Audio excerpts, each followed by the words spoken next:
এখনো মামলা চলছে।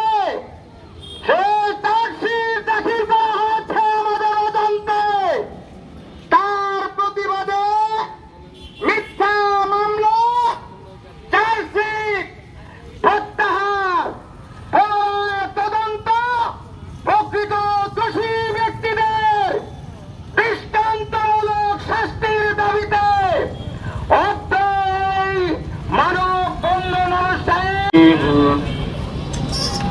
فاصبر لحكم ربك ولا تكن كصاحب الحوت بالعراء وهو مذموم فاجتباه ربه فجعله من الصالحين। তাদেরকে সঠিক তদন্ত করে তাদের বিচারের আওতায় এনে তাদেরকে উপযুক্ত শাস্তি দিয়ে, এমনকি যে দেশের মধ্যে এমন দৃষ্টান্তমূলক শাস্তি আমরা দাবি করি যাতে করে পৃথিবীর মানুষ কোনোদিন আর এই কোরআনের দিকে চোখ খুলে তাকাইতে না পারে। কথা বলেন ঠিক কিনা? সুতরাং আমরা বলতে চাই, ওনারা ইসলামকে নিয়ে রাজনীতি করে। আজকে আমি তাদের উপরে অ্যাকশন নেওয়ার জন্য আমাদের উপজেলা নির্বাহী অফিসারের প্রতি সবিনয় অনুরোধ জানাচ্ছি এবং কোন তদন্ত সাপেক্ষে প্রকৃত দোষীদেরকে শাস্তির আওতায় এনে তাদেরকে দণ্ডিত করার জন্য আমি সবিনয় জানাচ্ছি। এই যে 27/7/2023 সালের ঘটনায় আমি প্রতিবাদ করেছিলাম, কোরআনের গায়ে আগুন দেওয়া মানে সারা বিশ্বের মুসলমানের গায়ে আগুন দেওয়া। সেই কথার বলার কারণে আজকে আমি 9 মাস 3 দিন জেল কেটেছি।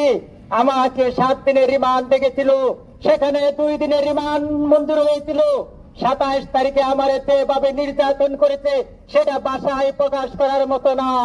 আমাকে চোখ বেঁধে কি পরিমাণে টর্চারি করছে, কি পরিমাণে নির্যাতন করছে সেটা ভাষায় প্রকাশ করার মতো না।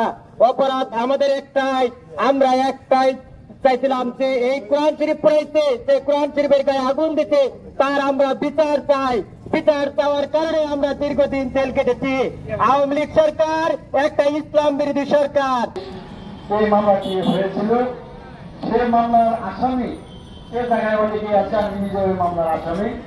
শাসন করতে চেয়েছিলেন মহান রব্বুল আলামিন 5 আগস্ট তাদের পতন ঘটিয়ে দিয়েছেন। মহান রব্বুল আলামিনের ইশারায় তারা পতন হয়েছে, স্বৈরাচার পতন হয়েছে, স্বৈরাচার মুক্ত বাংলাদেশ হয়েছে। ভাইয়েরা আমার 5 তারিখে আমি বলতে চাই, যেহেতু বর্তমানে অন্তর্বর্তীকালীন সরকার, এই সরকারকে আমরা সহযোগিতা করতে চাই, সকলেই আমরা সহযোগিতা করতে চাই। ন্যায্য অধিকার যাতে অন্তর্বর্তী সরকার যেভাবে নিয়ম করছেন সকলে যাতে সমানভাবে চলতে পারে, সমান অধিকার পেয়েছেন, এই জন্য বর্তমান অন্তর্বর্তী সরকারকে আমি ধন্যবাদ জানাই। ইন্না নাহনু নাযালনা যিকরা ওয়া ইন্না লাহু লাহাফিজুন। নিশ্চয় এই কোরআন আমি নাযিল করেছি, এর হেফাজত আমিই করব। যুগে যুগে তাই প্রমাণিত হয়েছে। আসমানি কিতাবের প্রতি যারা বৃদ্ধাঙ্গুলি প্রদর্শন করেছে তাদের অস্তিত্ব পৃথিবীতে নাই। আমি বিশ্বাস করি এই গাছতলায় যারা কোরআন জ্বালিয়েছে তাদের অস্তিত্ব বাংলাদেশে থাকবে না, পৃথিবীতে থাকবে না, নালিতাবাড়িতে থাকবে না।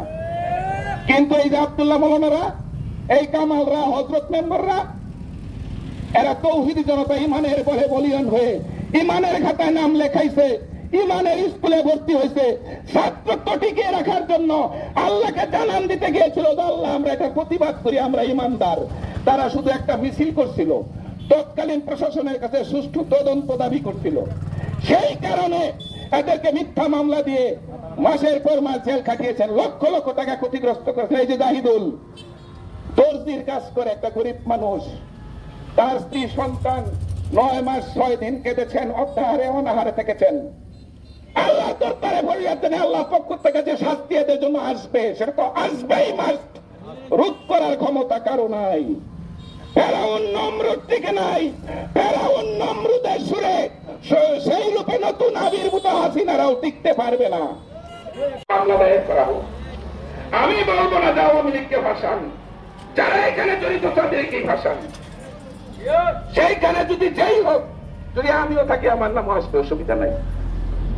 অনুষ্ঠানে উপস্থিত হওয়ার জন্য আন্তরিকভাবে মোবারকবাদ জানাই এবং সকলের সুস্বাস্থ্য কামনা করে আমি আমার সংক্ষিপ্ত কথা শেষ করছি।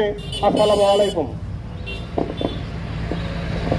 তাই আগামী দিন আমরা গণতন্ত্র নিয়ে চলব এবং লিগেল পথে এই দেশকে আমরা উন্নয়নের দিকে নিয়ে যাব এবং যারা আমাদেরকে নির্যাতন করেছে, মামলা দিয়েছে, হয়রানি করেছে, তাদেরকে কোনো ছাড় দেওয়া হবে না। একটাই নয়, আমি একটা মজভাই এ কথাটি শুনেছিলাম, আমার এক ভাই এ কথা বলেছিল, তিনি এই কথা বলেছিলেন যে ওই নিষ্ঠুর আব্দুল্লাহ ভাই যেদিন এরেস্ট অবস্থায় ছিল জেলখানায়, তখন সে বলেছিল আমরা ঘটনাস্থলে গিয়ে কুরআন পুরার জায়গাতে গিয়ে আব্দুল্লাহকেই পেয়েছি। নাউযুবিল্লাহি মিন যালিক। তুমি আব্দুল্লাহকে পেয়েছ, কুরআন পুরা অবস্থায় পাও নাই। তুমি আব্দুল্লাহকে পেয়েছ, কুরআন পুরার বিরোধিতা, কুরআন যারা পড়েছে তাদের বিরোধিতা করতে গিয়ে আব্দুল্লাহকে তুমি পেয়েছ। তোমরা অন্যায় কথা বলেছ, তোমরা মিথ্যা বলেছ, তোমরা বলেছ আব্দুল্লাহকেই আমরা কুরআন পুরানোর জায়গায় পেয়েছি। কুরআন পুরা গিয়েছে রাত্রে, কুরআন পুরা গিয়েছে শেষ রাত্রে, আব্দুল্লাহ ভাই মিছিল করেছেন শেষ সময়, আর তোমরা অন্যায় ভাবে আমার আব্দুল্লাহ ভাইকে জেল খাটিয়েছ। অসুবিধা নাই, অনেককেই তোমরা জেল খাটিয়েছ, অসুবিধা নাই। আমার আব্দুল্লাহ ভাই তিনি সুন্নাত পালন করে আসছেন। আমার আব্দুল্লাহ ভাই একটা সুন্নাত আদায় হয়ে গিয়েছে। আল্লাহর নবী মাক্কি জীবনে সর্বপ্রথম তিনি যখন প্রকাশ্যে ইসলাম প্রচার শুরু করলেন, ওই মুহূর্তে তাকে গ্রেপ্তার হতে হয়েছিল। আমার আব্দুল্লাহ ভাই সহ তার সঙ্গী সাথীরা অনেকেই যারা এখানে উপস্থিত রয়েছেন, তারা প্রকাশ্যে ইসলাম প্রচার করার জন্য প্রকাশ্যে দিবালোকে তারা যখন মিছিল করেছিল, তখন তাদেরকে গ্রেপ্তার করা হয়েছিল।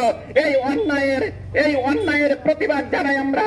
মিথ্যা মামলা প্রত্যাহার করে ইসলামের বিজয়ের জন্য আমরা বর্তমান সরকারকে ইসলামের বিজয়ের জন্য ভূমিকা রাখার আহ্বান জানিয়ে সেদিন যে আগুন দেওয়া হয়েছিল এর পিছনে যে গভীর চক্রান্ত ছিল। সেই মহল্লাটা ছিল খ্রিস্টান একটা অংশ, উল্লেখযোগ্য জনসংখ্যা ছিল। তারা সেখানে আগুন দিবে কোরআনে, এরপরে আমরা কেউ উপজাতিদের বাড়ি আক্রমণ করব, সেই সুযোগে নালিতা বাড়ির প্রায় হাজার হাজার মানুষকে সাম্প্রদায়িক মামলা দিয়ে আমাদেরকে নিঃশ্বাস করবে, এইটা ছিল তাদের গভীর চক্রান্ত। বাইরে আমার মুসলমানরা হিন্দুদের উপর নির্যাতন করে না, তার প্রমাণ এই বন্যায় ফেনীতে মসজিদে হিন্দুদেরকে জায়গা দিয়েছে। তারা কোনটা বুট করে নাই, মসজিদে আশ্রয় নিয়েছে। যারা হিন্দুদের ওই উপর আমরা হামলা করছি, এই অজুহাতে বাংলাদেশের উপর যারা চোখ রাঙ্গানি করছেন, এই তিস্তা বা পানি ছেড়ে দিয়ে আজকে বাংলাদেশের মানুষদেরকে উপরে যে নির্যাতন করা হয়েছে, জুলুম করা হচ্ছে, আজকে পরিষ্কার বলতে চাই এই বাংলাদেশের মানুষ এই বন্যায় নির্যাতিত হয়ে নিপীড়িত হয়ে তারা ঐক্যবদ্ধ হয়েছে দ্বিতীয়বার একটা বাদ দেওয়ার জন্য, ঠিক কিনা? অতএব বাংলাদেশের মানুষ ঐক্যবদ্ধ হয়েছে জুলুম, অত্যাচার, নিপীড়ন এই ফাঁসিবাদীদের হাত থেকে মুক্তি লাভ করেছে। অতএব কোন চাঁদাবাজ, কোন মস্তান, কোন সন্ত্রাসীর দ্বারা বাংলাদেশে হবে না ইনশাআল্লাহ।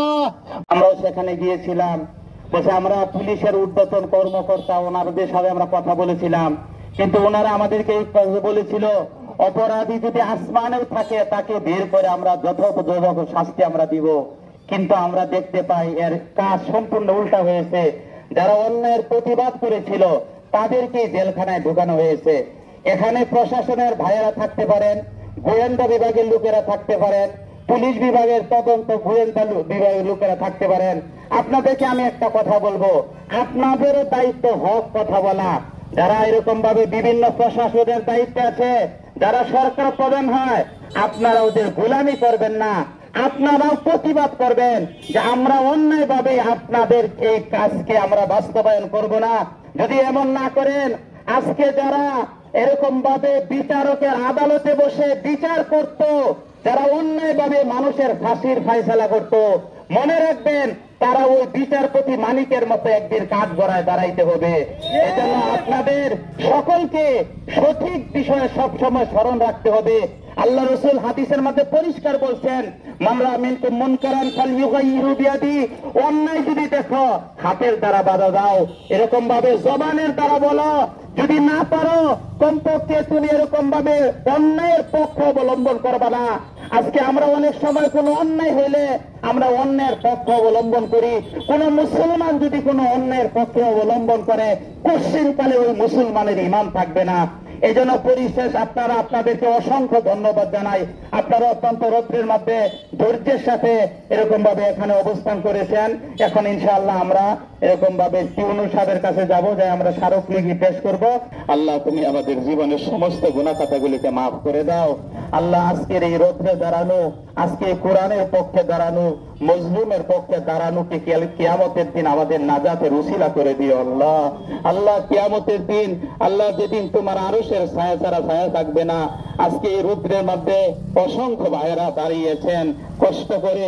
আল্লাহ কাল কিয়ামতের দিন এই উসিলায় তোমার আরশের ছায়ার নিচে আমাদের যেন একটু ছায়ার ব্যবস্থা করে দিও আল্লাহ। তুমি আমাদের জীবনের সমস্ত গুনাহ খাতাগুলোকে মাফ করে দাও আল্লাহ। যারা দেশ পরিচালনা করে আল্লাহ শরীয়ত অনুযায়ী, কোরআন এবং সুন্নাহ অনুযায়ী আমাদের সকলকে দেশ পরিচালিত করার তৌফিক দান করো আল্লাহ। আমাদের সকলের মধ্যে দ্বীনের বুঝ দান করো। আমাদের সকলকে সবসময় কোরআনের পক্ষে কথা বলার তৌফিক আমাদেরকে দান করো ইয়া আল্লাহ। আজকের এই অনুষ্ঠানকে আল্লাহ কিয়ামতের দিন আমাদের নাজাতের উসিলা বানিয়ে দিও আল্লাহ। তোমার রহমতের উসিলায় আল্লাহ আমাদের দোয়াগুলোকে কবুল ও মঞ্জুর করে নাও। সুবহান রাব্বিকা রাব্বিল ইজ্জাতি আম্মা ইয়াসিফুন ওয়া সালামুন আলাল মুরসালিন আমিন আলহামদুলিল্লাহি রাব্বিল আলামিন।